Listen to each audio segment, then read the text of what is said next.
Bonjour, je suis Thierry Daguenet, donc je représente la société Rua Gamotech qui est, outre le fabricant des cartouches RWS et Norma, l'importateur en France donc de la marque Mannlicher.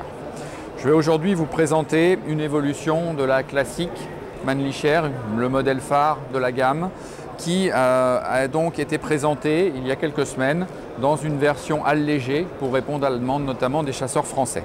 Alors l'arme reprend bien évidemment les caractéristiques de la classique Mannlicher standard avec sa culasse SBS Safe Ball System bien connue pour sa fluidité et la qualité de son action et de sa répétition.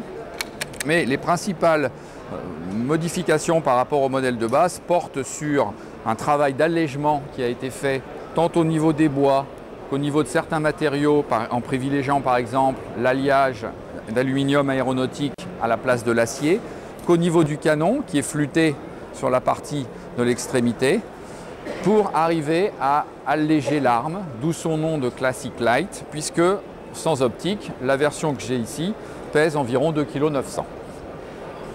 Cette arme a été donc élaborée principalement à destination du marché français qui est très friand d'armes légères et pour éviter les problèmes de recul que peut provoquer une arme trop légère, nous avons choisi volontairement de limiter la gamme de calibres à deux calibres extrêmement populaires sur notre marché, qui sont bien sûr le 7,64 et le 270 Winchester. Cette arme est proposée sans organe de visée à un prix d'environ 2 250 €.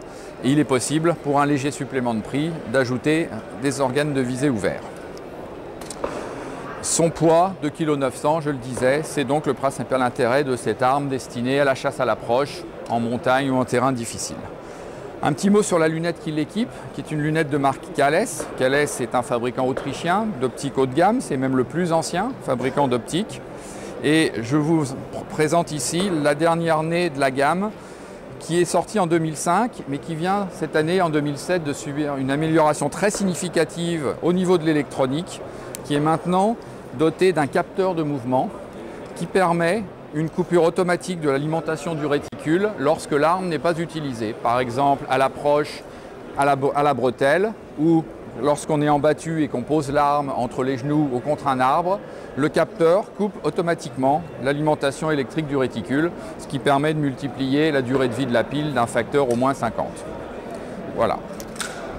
Cette lunette est disponible dans différents grossissements, à partir de la battue à 1,4-24 jusqu'au modèle d'affût en 3,12-56. Et son prix en version battue est environ 1 530 €.